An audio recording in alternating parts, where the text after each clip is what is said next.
minute.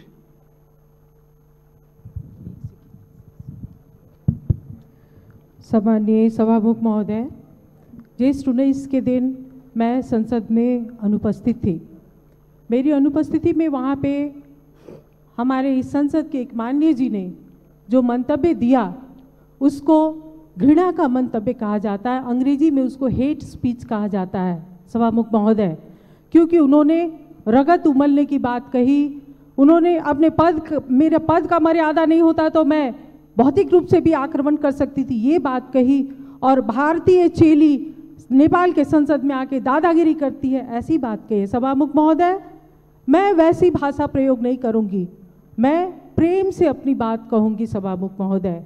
और मैं बहुत प्रेम और सद्भाव और आग्रह के साथ ये कहना चाहती हूँ कि इस मंतव्य को रिकॉर्ड किया जाए और नेपाल के कानून के अनुसार यह हेट स्पीच कानूनी कार्रवाई के लिए पर्याप्त होता है। और मैं सरकार का ध्यान आकर्षण कराती हूँ, गृह मंत्रालय का ध्यान आकर्षण कराती हूँ कि इसको रिकॉर्ड में लेके और कानूनी प्रक्रिया को आगे बढ़ाया जाए। मैं दूसरी बात कहती हूँ सभामुख महोदय कि पूरे संसद पे की मर्यादा पे और उसके सार्वभौम सत्ता पे आक्रमण हुआ है, इसलिए ऐसे हेट स्पीच को संसद के रिकॉर्ड से हटाया जाए। जब तक ये संसद का रिकॉर्ड पे बना रहेगा, इस देश में विभाजन की दरार वहीं से शुरू होगी, क्योंकि यहाँ पर अगर ये संसद के सार्वभौम सत्ता पे संसद में ही जासूस कहने की बात की जाती है, संसद में दादागिरी चलाने की बात की जाती है सभामुख महोदय, ये सिर्फ किसी माननीय पे नहीं, ये पूरे संसद पे आक्रमण है। सभामुख महोदय, मैं क्षमा चाहती हूँ कि हमारे माननीय जी भी संसद का वक्तव्य पढ़ के अपना वक्तव्य देती हैं या मीडिया में जो प्रायोजित ढंग से वक्तव्य आता है उसको कहती हैं। मैंने कहा है भारत और चीन दोनों देश के साथ संवाद करके बात आगे बढ़ाई जाए। और थोड़ी देर के बाद मीडिया ने भारतलाई नसोधिकन नक्शा बनाउने ये कहा कि प्रायोजित किया, उन्होंने भी उसी मंतव्य को पढ़ा है, सुना है और उसके बाद अपनी धारणा व्यक्त करती हैं।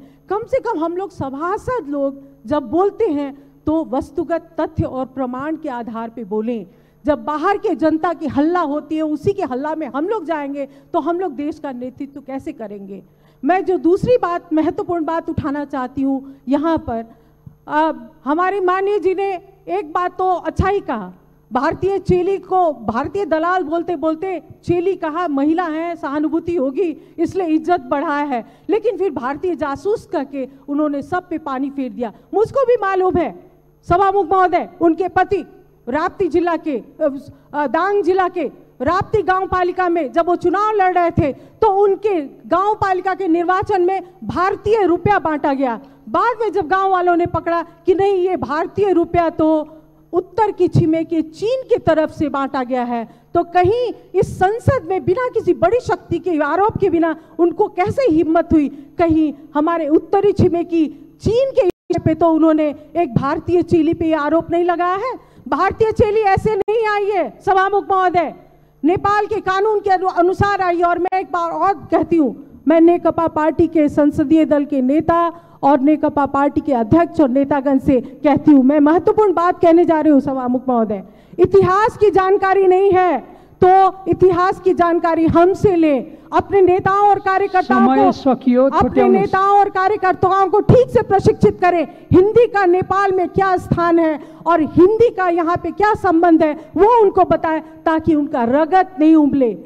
रगत, बुद्ध के संतान का रगत नहीं उमलना चाहिए सभामुख महोदय। और रगत तो बहुत का उमलता है, जब मधेसी को भारतीय और भारतीय को मधेसी बनाया जाता है तो बहुत लोगों का खून उबलता है, लेकिन हम लोग ऐसे ही चांदी के चम्मच में हम लोगों को किसी ने सभासद का सदस्य नहीं दिया है।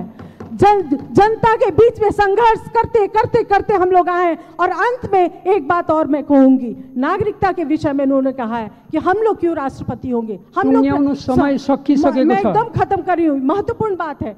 तो मैं भी ये चुनौती देती हूँ, मैं चुनौती देती हूँ कि 2072 साल का संविधान बनाने वक्त में जब मधेसी सड़क पे थे तो उन्होंने आर्टिकल 279 लाके हमारे हाथ और पैर में जंजीर बांधी है।